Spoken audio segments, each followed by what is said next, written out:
Olá pessoal, tudo bem? Vamos então retomando as nossas gravações acerca do nomádico do direito empresarial. Lembrando, que nós estamos dentro do assunto propriedade industrial. Propriedade industrial nada mais é, do que uma espécie do gênero propriedade intelectual, Lembrando que o gênero propriedade intelectual tem os direitos autorais e a propriedade industrial como suas espécies. Dentro de propriedade industrial, já trouxemos para vocês, diga-se de passagem, algumas noções comezinhas, algumas noções introdutórias. Falamos dos bens patenteáveis, e aí nos debruçamos acerca de invenção e modelo de utilidade, e falamos de igual maneira acerca dos bens registráveis, E onde nós trouxemos também o desenho industrial e pontuamos um pouco acerca da marca, A partir desse bloco, pelo menos dentro desse prazo de 10 minutos, eu quero trabalhar com vocês dois tópicos novos, Mas dois tópicos bastante tranquilos, bastante céleres. Um relacionado aí à extinção, da propriedade industrial, que seria o nosso tópico de número 3, e o outro tópico número 4, voltado, dirigido,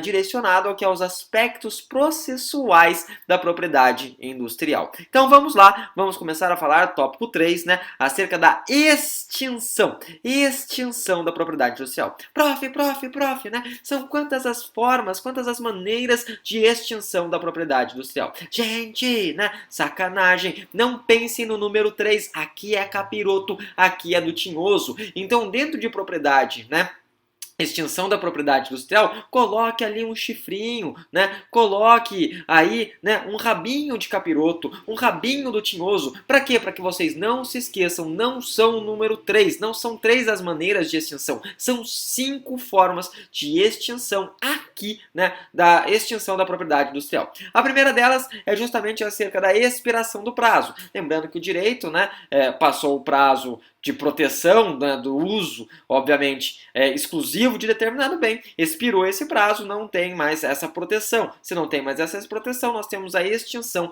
dessa propriedade industrial e aí várias outras pessoas poderão utilizá-la. Segundo detalhe, obviamente, é necessário que um pagamento de alguns valores que são exigidos pelo INPI, que a gente até trabalha como INPI, que é o Instituto Nacional aí de Propriedade Industrial, INPI, Instituto Nacional de Propriedade Industrial. Se a pessoa ela não paga esses valores, ou seja, se ela se torna uma inadimplente, é óbvio, em contrapartida, entretanto, que ela não terá a salvaguarda desses bens, ou seja da sua invenção, da sua patente, seja patenteável, seja do seu modelo de utilidade também, que é patenteável, acerca do seu desenho industrial, que é um registro, ou até mesmo acerca aí da sua marca, que é registrável. Então, se não paga, não tem, obviamente, a benesse dessa proteção. Lembrando que essa retribuição, ela sim, essa retribuição pode ser materializada, concretizada de 3 formas. De uma maneira regular, de uma maneira adicional ou de uma maneira específica. Isso tudo dentro da norma, que é o LPI, que é justamente a Lei de Propriedade Industrial, que é a Lei 9.279 do ano de 96.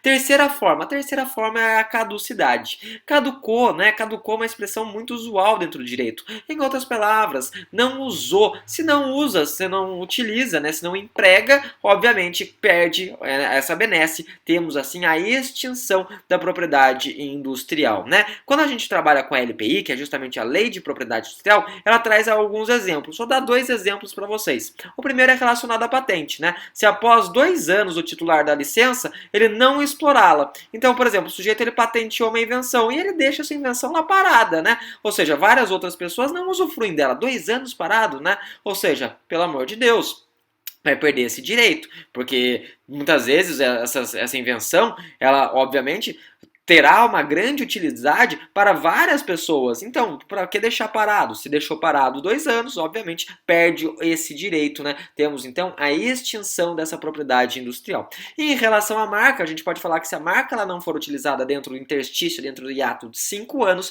também haveria a sua perda. Tudo bem? Então, caducidade, terceira forma de extinção. Lembrando que nós já falamos da expiração do prazo, já falamos do não pagamento ao INPI, E derradeiramente acerca da caducidade, número 3, Vamos para a quarta situação. A quarta situação é a situação de renúncia, onde o próprio sujeito, de maneira expressa, ele abre mão, enfim, da sua propriedade industrial. Pode acontecer, muito difícil, mas pode acontecer, E a quinta e última situação. A quinta e última observação, situação, seria a inobservância do artigo 217 da lei. 217, então, da LPI, 217 da lei 9.279 de 96. O que ela fala? Ela fala assim, gente, vamos supor que seja uma pessoa, domiciliada no exterior, e ela criou uma invenção, tudo bem?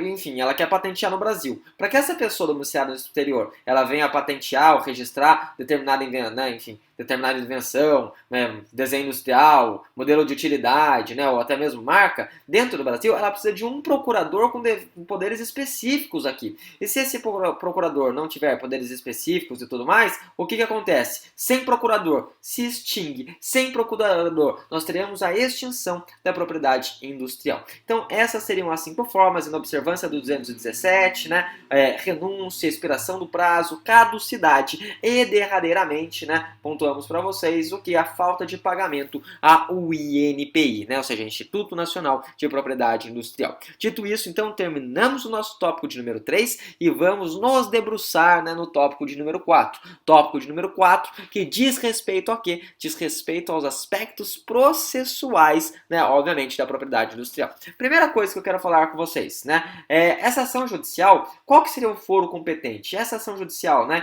quem que seria, então, onde correria esse processo? Esse processo, gente, ele vai correr sempre na Justiça Federal. Na Justiça Federal, porque está no artigo 175, né, da LPI. Então, vai correr na Justiça Federal, né, artigo 175. Lembrando que isso ocorre, isso se perfaz, porque o Instituto Nacional de Propriedade Industrial, ele seria, em outras palavras, uma autarquia, né, um elemento da administração pública indireta. Em outras palavras, em razão dele ser uma autarquia, então correria na Justiça Federal. E lembrando-se sempre, né, que, enfim, se o INPI ele não for o autor eventual, né, dessa demanda, ou seja, ele não for o autor dessa ação, ele sempre deverá intervir no processo, tudo bem? Então falamos que o foro competente é justamente da Justiça Federal e lembrando essa observação, que se o INPI, ou seja, Instituto Nacional de Propriedade Industrial, ele não entrar com a ação, ele será, obviamente, né, ele será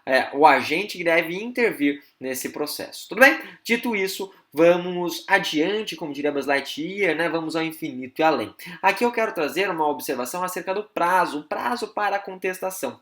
E o prazo para a contestação aqui é um prazo de 60 dias. Esse prazo de 60 dias, gente, ele está esculpido no artigo 57, parágrafo 1º da lei. Então, prazo de 60 dias para contestar, né? Lei 9.279 de 96, tudo bem? Lembrando que aqui esse prazo de 60 dias é um prazo corrido.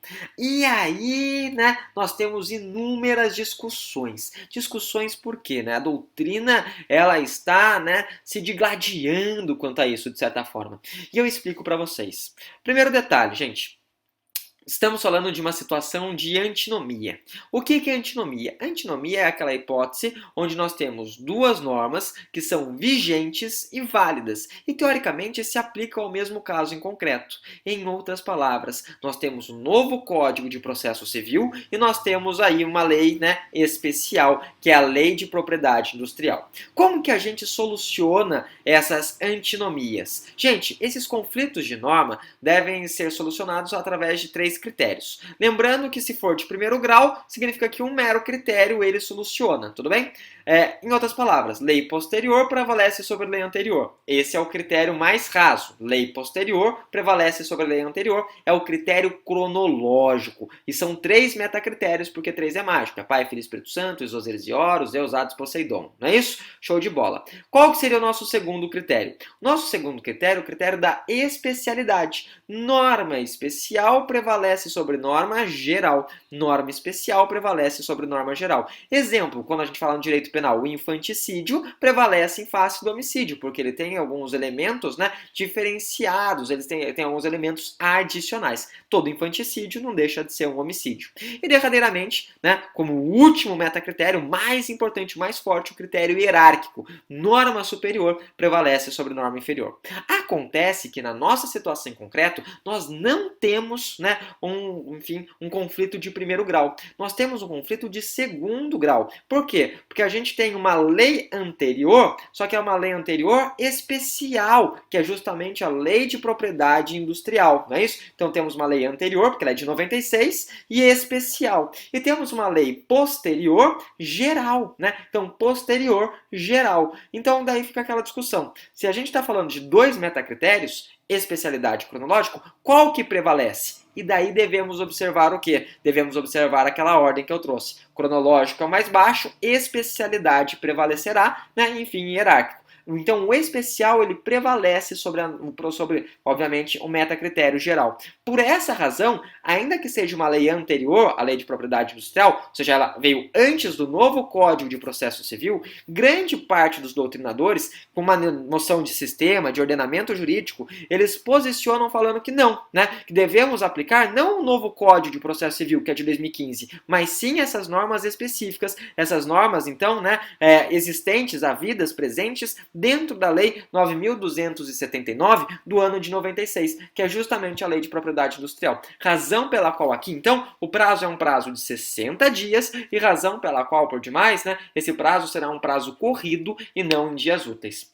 Só um detalhe, essa é a corrente, né, de certa forma, prevalecente. Nós temos uma outra corrente que entende que não, que houve uma revogação tácita nesse aspecto, né, obviamente, revogação tácita, enfim, do novo Código de Processo Civil que revogou nesse ponto aí, né, a lei que vai trabalhar justamente com a propriedade industrial. Então, o novo Código de Processo Civil, revogando tacitamente a lei, né, de propriedade industrial, ocorre, entretanto, que essa é uma teoria, né, minoritária. A prevalecente é que essas normas, esses prazos, continuam existindo por ser uma norma especial, tudo bem? Uma noção de sistema. Show de bola, sem grandes entraves, sem grandes dificuldades. Uma outra discussão que surge aqui, diga-se de passagem, é justamente diz respeito ao prazo do INPI, né? Porque o prazo da autarquia foi modificado, antes o prazo era em quádruplo. Se o prazo era de 15 dias em quádruplo, dava 30. Agora acontece que com o novo Código de Processo Civil,